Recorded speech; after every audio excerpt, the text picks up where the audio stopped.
What happened to driving? When did it lose its soul? We believe driving should be more than just getting from A to B. It's time to breathe new life into the art form. One gear at a time, one shift at a time, nothing automatic about it. Let's get back to driving our cars and not the other way around. 6 manual gears connecting driver, car, and road. Racetrack ready, power and handling all at your mercy. The world may have forgotten, but Cadillac hasn't. Introducing the Cadillac V-Series Blackwing. Long live the manual.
Hey everyone, I'm Larry Chen, automotive and car culture photographer.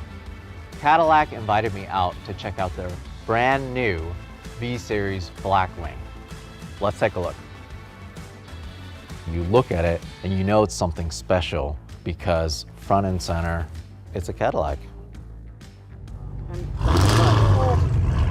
Wow. That is awesome. Oh my God. This thing is crazy. Plus, look at this. Look at this.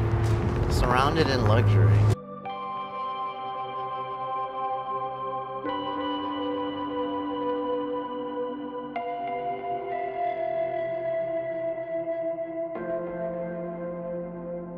Brandon, thank you so much for coming out to talk with us about these cars.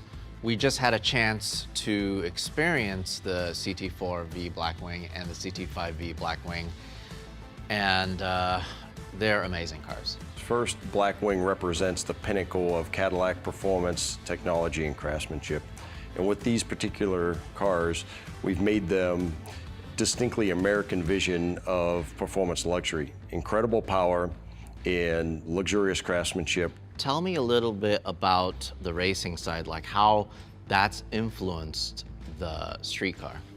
Well, we're equally passionate, about racing and performance, and we demonstrate that over the course of a long history. Starting in 1949 was when Cadillac started racing with the revolutionary overhead valve V8 engines.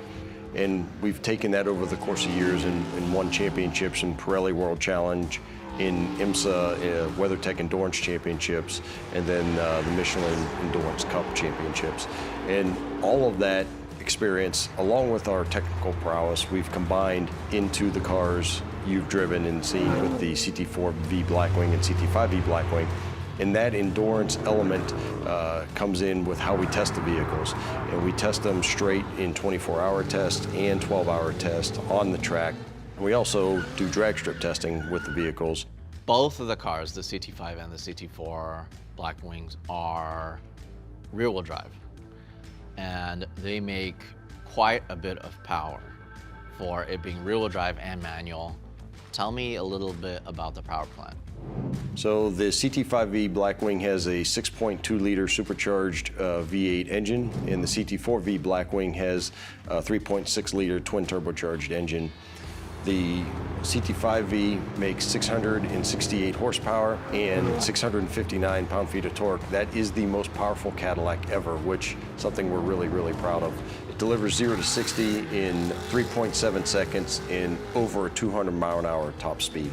And the CT4-V Blackwing is 472 horsepower and 445 foot-pounds of torque, and that's 0 to 60, 3.8 seconds. Okay, so that's a lot of power. And I feel like only with technology, you're able to have this car that's rear-wheel drive and with that much power. I mean, this thing is just a rocket ship. First thing that I noticed is that it's available in a manual transmission. These are very serious driver's cars. And to be driver's cars, first and foremost, you need to row your own gears, so standard 6-speed transmissions in both vehicles. We have active rev matching, and we have no-lift shift algorithms in the vehicles so that when you do shift your manual, you're not losing any time in between the shifts with boost loss. MR 4.0, which was launched on the CT5-V and CT4-V, is also included in the Blackwing vehicles. It's the next generation of MR and provides more precise wheel control with better isolation. You guys put a lot of thought into these wheels for the Blackwing series cars. Can you tell me a little bit about that? Both vehicles have a forged aluminum alloy wheel, standard available in two different finishes, a dark and a bright. The tires are the latest technology from Michelin. They're Michelin Pilot Sport 4S's that are specifically designed and tuned for the V Blackwings. And there's actually some R compound in the tread for these tires. Well, the wheels are designed also to fit the brakes, right? Because those brakes are huge. For example, the carbon ceramic brakes on the CT5, I think that caliper is bigger than my leg. And so you have to have that size wheel to fit those brakes. Absolutely. We have the largest brakes ever in production on a Cadillac on the CT5-V Blackwing, 398 millimeters. And as you mentioned, we have an iron version and we now have a carbon ceramic version. Carbon ceramics are a 53-pound reduction, which provides better performance and incredible stopping power. And they stop as well as they look. So incredible performance on that brake system. Josh, thank you so much for coming out to talk with us about the design inspiration with the CT4V Blackwing and the CT5V Blackwing cars. I hear that they take a lot of inspiration from the race cars. As we started the project, one of the important things was that we really took from the race teams and took all that learning, all that heritage we've had from racing in the past and incorporated it into the cars. And we struck that fine balance of making sure it always added to the performance of the car, but it really stood out in the design and really stood for what V-Series means. It was so interesting to see what somebody could essentially drive to the office, to the grocery store. It's like this usable daily driver car on the racetrack, winning, and it just looks right. That's kind of one of the things I really like about these cars. They're relatable and they're for the everyday enthusiast. I mean, you can go from the very daily driver package when you set up from your front splitter to your spoiler configuration to your full track-blown car with all the carbon elements from front to rear of the vehicle. And that's really based on what the driver wants to do with his vehicle. That's a really interesting point though you brought up in terms of like the carbon and really nice materials that you used for some of the trim. That's something that's traditionally reserved for the tuners, you know, the aftermarket. It's like, hey, this car is cool, but let's add these little accents to make it just that much more special. Plus, it's lightweight and it's really stiff. That's the attention to detail that, you know, as a V-Series vehicle, it demands that. And it's that attention to detail that we try to sprinkle throughout the car and making sure that everything, again, served its purpose, but was beautiful and striking. You guys did hide a lot of things that tell the customer or tell enthusiasts that this is special. One of the great things that we enjoy as designers is hiding all these little Easter eggs around the car. I don't want to give them all away because they're Easter eggs. It's kind of a surprise thing for the customer to go and discover. But you know, the rear differential's got a little V-Series logo on it. You go into the underbody, we have this thing called the Racing Mondrian pattern, and we kind of sprinkled that throughout the underbody, through the mid-body panels and the underwing. In the engine bay, you'll see the racing pattern as well. John, thank you so much for coming out to talk to us about the interior. Can you tell us a little bit about the design philosophy behind them? We really want to take kind of our history with racing and really want to inspire that to be the inspiration for the interior. You see that in the different materials, the way that they're layered, and a lot of precision, especially in the quilted pattern and I love the piping. And it's really race inspired. So you see a lot of carbon fiber, you see the suede microfiber, and you see the high quality leather in the interiors, whether that's in the shifter, the steering wheel, and also the seats themselves. The first thing that I noticed when I actually got in the car was the shifter and shift knob. You know, first of all, it's manual transmission. Save the manuals, not many of them left. This one is special. I noticed right away it's 3D printed. Tell me, why is it 3D printed? We really want to take this as an opportunity to celebrate that. And as you can see in the center console, we really open up that space so that when you are shifting through gears, you have that space. The icing on the cake is that 3D printed. And I wanted to take that as an opportunity to really show the new technology in manufacturing. And there's these little details of the Mondrian pattern that you're seeing in there as well. So again, it's a celebration. The heads-up display is awesome. It feels like you're flying like a fighter jet. Right when you start it, everything is special about catering to give the driver information. Just things like that kind of really take it over the top. Yeah, and with the 12-inch reconfigurable cluster, we want to give that that experience to our customers. When you do hit the V mode, you've got your 3 settings or 3 experiences, if you will: track, sport, and touring. And again, when you have the HUD, minimalizing everything too as well. You know, having your RPMs, having your shift lights, and just, again, getting that experience from the track into the customer experience as well. Brandon, we've talked about the performance, a lot of the engineering behind these cars. Now, tell me how much they cost. We're very excited to announce the CT4-V Blackwing will start at $59,990, and the CT5-V Blackwing will start at $84,990. We're going to have 250 of each vehicle set aside, and you'll be able to reserve your own through Cadillac.com starting at 7:30 Eastern Time tonight. The vehicles will then be available in dealerships later this summer. So I spent all day shooting these cars and riding in them and experiencing them and listening to them. Both of these vehicles are perfect for that track day enthusiast who wants to drive their car to the track. You don't have to trailer it. It's just right, and I absolutely love it. And we can't talk about racing vehicles without a little bit of competition. Ready? Ready? Go!